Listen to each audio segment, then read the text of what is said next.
नमस्कार मेरे प्यारे दोस्तों। यहाँ पर एक प्रश्न पूछा है। ये प्रश्न गृहस्थ साधक के लिए है जो गृहस्थ में साधना कर रहे हैं। गृहस्थ मतलब समझते होंगे आप लोग, घर में रह के जो साधना कर रहे हैं। उन्होंने बताया है कि मैं साधना कर रहा हूँ और साधना की अच्छी ऊंचाई पर भी हूँ, और जब मैं अपनी पत्नी के साथ प्रेम करता हूँ, रिलेशन करता हूँ, तो उसके बाद ऊर्जा मुझे क्राउन चक्रा पे महसूस होती है। गुरुदेव आपने जो बताया है उस तरीके से ही मैं चीजें कर रहा हूं, और एनर्जी मेरी ऊपर की तरफ गति कर रही है। तो मेरा मार्गदर्शन करें, क्या मैं ठीक कर रहा हूं या गलत कर रहा हूं।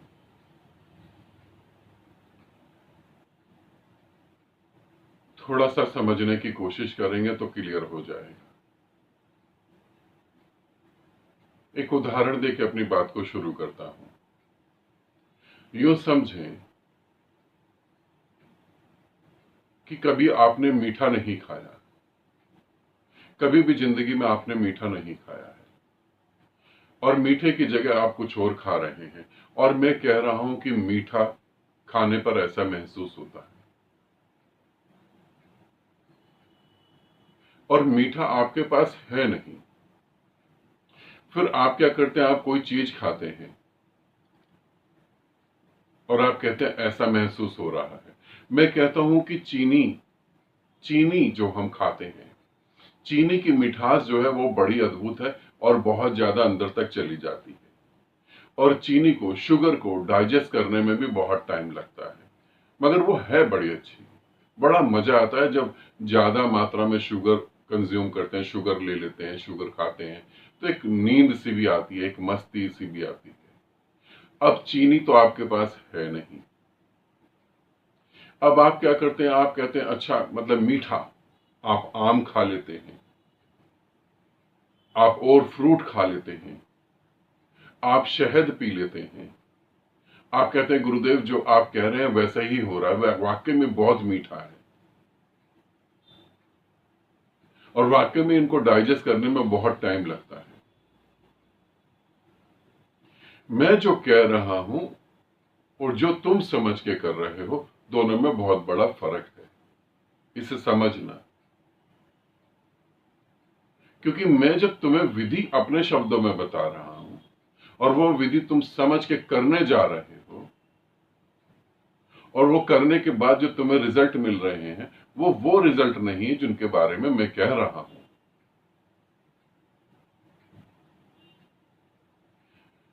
तुमने प्रेम करा, प्रेम करने के बाद सारी ऊर्जा नीचे की तरफ गति कर गई और ऊर्जा निकल गई, पूरी की पूरी ऊर्जा निकल गई, कुछ बचा नहीं वहां पर। मगर अब तुम्हें क्राउन चक्रा भी महसूस हो रहा है, और क्राउन चक्रा पे चोट भी लग रही है, और ऐसा भी लग रहा है कि क्राउन चक्रा खुल जाएगा, और गति भी हो रही है। मैंने काफी साल पहले 3 साधकों के ऊपर प्रयोग करा था, 3 महीने का प्रयोग करा था। एक साधक को मैंने अपने पास बैठ के विधि बताई थी कि जब भी अपने पार्टनर के साथ प्रेम में उतरो, प्रेम समझ रहे हो ना, जब भी अपने पार्टनर के साथ फिजिकल रिलेशन में उतरो तो इस तरीके से विधि को करो। उसको समझाने में 3 दिन का टाइम लगा था मुझे, हर दिन 1 घंटा देना पड़ा, और जब उसे विधि ठीक से समझ आई तब मैंने बोला कि तुम इसे मेरे को बताओ कि मैं क्या कह रहा हूं।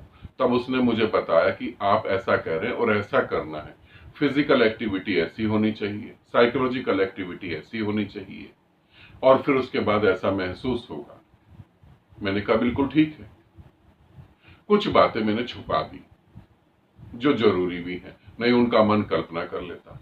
अब 2 साधकों को मैंने लिया और मैंने उन्हें अपने पास बिठाकर विधि बता दी, जैसे मैं यूट्यूब पे तुम्हें विधि बता देता हूं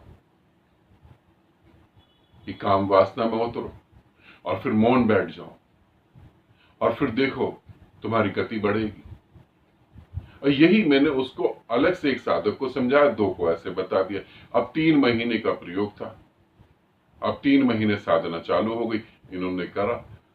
जिस व्यक्ति को मैंने प्रयोग बताया था, अपने पास बिठा के समझाया था, उससे बातें समझी थी, उससे सारी चीज क्लियर करी, 3 महीने के अंदर उसका अपनी पत्नी के साथ और पत्नी का भी पति के साथ फिजिकल रिलेशन बहुत गैप में आ गया।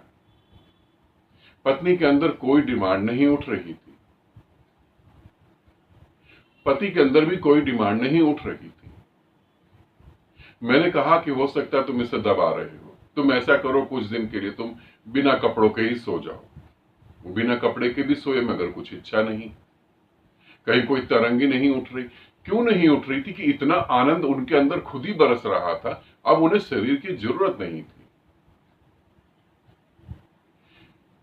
अब मैं यहां चीजें क्लियर करके बता रहा हूं, इसे आप अच्छे से समझना। अब बाकी जो 2 साधक जो साधना कर रहे थे उनके साथ क्या हुआ, उनके विचार बहुत ज्यादा चलने लगे, उनको डिसीजन लेने में प्रॉब्लम होने लगी। उनके डिसीजन कभी रॉन्ग हो जाए कभी राइट हो जाए, वो डिसीजन ढंग से नहीं ले पा रहे थे, आलस्य बढ़ने लगा, भाव पर कंट्रोल नहीं रहा, किसी भी भाव के साथ बह जाना, अचानक रो पड़ना, गुस्सा आ जाना, झगड़ा करना, चीजों को न समझ पाना, ये उनके साथ घट रहा था। जिनको मैंने विधि सिर्फ शब्दों में समझाई थी और जिसको मैंने अलग से टाइम देके चीजों को एक एक चीजों को समझाया था, उसके साथ क्या हो रहा था, उसके साथ उसे सोचना पड़ रहा था कि मुझे कल क्या करना है, वरना तो निर्विचारता आराम से घट रही थी। चलते हुए, खाना खाते हुए, बैठते हुए, उठते हुए ध्यान अपने आप ही गति कर रहा था। और एक के साथ नहीं दूसरे के साथ भी यही हो रहा था। जब तुम्हारे क्राउन चक्र पे ऊर्जा महसूस हो रही है और उस पर चोट पड़ रही है, तो इसकी कसौटी को समझो, तुम्हारे पार्टनर के साथ भी ऐसा कुछ होगा। यदि तुम्हारे पार्टनर के साथ ऐसा कुछ नहीं हो रहा है तो तुम काल्पनिक जगत में घूम गए, तुम कुछ और समझ गए। अब तुमको ये कैसे महसूस होता है कि क्राउन चक्र पे ऊर्जा महसूस हो रही है, क्राउन चक्र पे चोट लग रही है? हकीकत में ऊर्जा पूरी की पूरी क्राउन चक्र से नीचे उतरती है और नीचे उतर के बह जाती है। वो खालीपन तुम्हें महसूस होता है। तुम्हारे मन में प्रश्न होगा, खालीपन ही तो मेन बात है, शांत होना मेन है। एक शांत मुर्दा भी है, मरा हुआ आदमी भी शांत है, और एक नाचता हुआ साधक भी शांत है। दोनों की शांति में फर्क है। वो शांति मजबूरी है, ऊर्जा ही नहीं बच रही वहां पर, तो करेंगे क्या? और नाचते हुए साधक के पास मजबूरी नहीं है, ऊर्जा ही इतनी ज्यादा हो गई कि नाच वो स्वयं ही घटित हो रहा। साधक जब भी समझता है कि मैं समझ गया हूं, तभी वो सबसे बड़ी गलती कर देता है। मैं पहले भी कह चुका हूं और अब भी कह रहा हूं। अब अगर आप देखो, इस बात को समझो, हम अगस्त में तंत्र साधना करने जा रहे हैं। यदि मेरी बातों से, मेरे प्रवचनों से, आपकी किताबों से, ग्रंथों से ये सारी चीजें इकट्ठी कर ली जाए और ये समस्याएं खत्म हो जाती, तो हो ही जाती ना। फिर मुझे दिल्ली छोड़कर, इतनी दूर जाकर, अपनी सभी सुविधाएं छोड़कर, असुविधाओं में जी के ये साधना करवानी ही क्यों पड़ती? ये क्यों करना पड़ता मुझे तंत्र का ग्रुप बनाना ही क्यों पड़ता? मैं क्यों कहता कि तंत्र साधना करो अगर काम से मुक्त होना है? मैं तुम्हें शब्दों में भी तो विधि बता सकता हूं, मगर शब्दों में विधि बताने के बाद वो विधि तुम नहीं कर पाते हो, और जिसे तुम समझ रहे हो वो मरी हुई शांति है। वो इसलिए महसूस हो रहा है कि ऊर्जा सब उतर गई है। जिस रास्ते से ऊर्जा ऊपर चढ़ती है वो महसूस होता है, जिस रास्ते से ऊर्जा नीचे उतरती है वो रास्ता पूरा महसूस होता है। उन 2 साधकों को क्या महसूस होता था? हमारे सातों चक्र एकदम से जागृत हो गए, ऐसा उन्हें महसूस होता था। और जिसको मैंने अलग से समझाया था पहले साधक को, उसे ये मैंने कहा कि तुम्हें सातों चक्र महसूस होते हैं। उसने कहा गुरुदेव सातों चक्र तो महसूस नहीं होते। मैंने कहा फिर? उसने कहा बस परम शांति और आनंद ही बरस रहा होता है। मैं तो वहां होता ही नहीं हूं। उस स्थिति से बाहर आता हूं तब पता लगता है कि इतना लंबा टाइम बीत गया। फिर मैंने उनसे पूछा कि साधना कब करते हो? उसने कहा गुरुदेव आप भी मजाक कर रहे हैं, साधना करता कहां हूं। साधना तो जब करूंगा जब विचारों से तंग आ जाऊंगा। यहां तो सोचना पड़ रहा है जबरदस्ती। दोनों साधकों के बीच में फर्क को समझो। तुम जो कह रहे हो और समझ रहे हो वो नहीं है जो मैं समझा रहा हूं।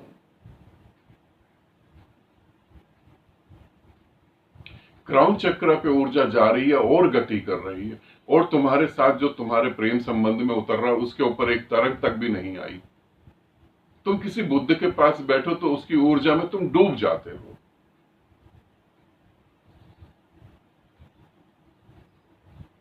और तुम इतने गहरे प्रेम में उतरो और तुम्हारे पार्टनर पे कोई तरंग तक ना दिखाई दे, तो फिर ये कैसे काम चलेगा?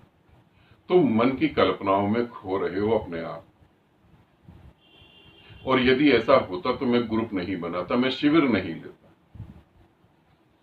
शिविर इसीलिए लेने पड़ रहे हैं ताकि तुम उसे समझ नहीं पा रहे। ठीक है, तो इस भ्रांति से बाहर आओ कि तुम्हारा क्राउन चक्र खुलने वाला है या खुल जाएगा। तुम अब ऊपर नहीं जा रहे, तुम नीचे उतर रहे हो। फिर यहां जब साधक से बात हुई तो साधक ने कहा कि मैं तो उतरना नहीं चाहता हूं, मगर मेरा पार्टनर जो है उसका क्या करा जाए। ध्यान रखो इस बात को। जब तुम इतने प्रेम में उतर जाओगे कि तुम्हें वासना की होश नहीं रहेगी, वासना के विचार नहीं आएंगे, तो तुम्हारा पार्टनर भी जो है वो भी वासना में गति नहीं कर पाएगा। वो भी उस शुद्ध प्रेम का, उस पवित्र प्रेम का, अनकंडीशनल प्रेम का हिस्सा बनेगा। इसे समझना। अपना दोष दूसरों पर न थोपो। तुम्हारा पार्टनर कल को कहे कि तुम नाले का पानी पी लो, तो तुम क्या नाले का पानी पी लोगे? सोचो, सोचो इस बात को। तुम क्राउन चक्र की बात कर रहे हो। क्राउन चक्र को क्रॉस करके ऊर्जा यदि ऊपर चली जाए तो वो अलग स्थिति है। वो तो उस स्थिति के बारे में बात नहीं कर रहा। क्राउन चक्र में ही ऊर्जा बहुत अच्छे से ठहरने लगे, तभी तुम्हारा पार्टनर जो है उसमें परिवर्तन घटित होने लगता है। मगर तुम कल्पनाओं में खो जाओ तो बड़ा मुश्किल होगा। ठीक है, मेरी बात को समझो। और यदि इससे मुक्ति चाहिए तो जैसे तंत्र का शिविर बनाया, ये शिविर तो खैर कंप्लीट हो गया, साधक पूरे हो चुके हैं। अब हम कब, सितंबर, अक्टूबर या सितंबर में दोबारा हम शिविर करने जा रहे हैं तंत्र का। तो जो भी साधक उसमें जुड़ना चाहे वो जुड़ सकते हैं। और वो शिविर जो है वो भी शिविर 5 से 7 दिन का शिविर होगा। तो तंत्र का दोबारा हम शिविर करेंगे, क्योंकि बहुत सारे लोग इस बार छूट गए हैं, तो वो अगले शिविर में जुड़ सकते हैं। मगर ये ध्यान रखेंगे क्योंकि मेरे को 15 से 20 साधक चाहिए, है ना। कुछ 2-3 साधक ऑस्ट्रेलिया से, उन्होंने भी मैसेज भेजा कि हम जुड़ना चाहते हैं, मगर अभी नहीं। अब अक्टूबर या सितंबर में जब होगा तब आप जुड़ेंगे उससे। तो जैसे ही मैं वीडियो लॉन्च करूंगा कि मैं शिविर कर रहा हूं, वो तुरंत आप मैसेज भेज देंगे, वेट नहीं करेंगे। ठीक है, क्योंकि काम वासना से मुक्ति प्रवचन सुनकर, स्वयं विधियां कर कर, ग्रंथ पढ़कर और ब्रह्मचर्य की उल्टी बातें सीखकर इससे मुक्ति नहीं होती है। दबा सकते हैं, मुक्त नहीं हो सकते। दबाना अलग है, मुक्त होना अलग है, दोनों में फर्क है। ठीक है, आनंदित रहे, सदा खुश रहें। बहुत बहुत प्रेम आप सभी को।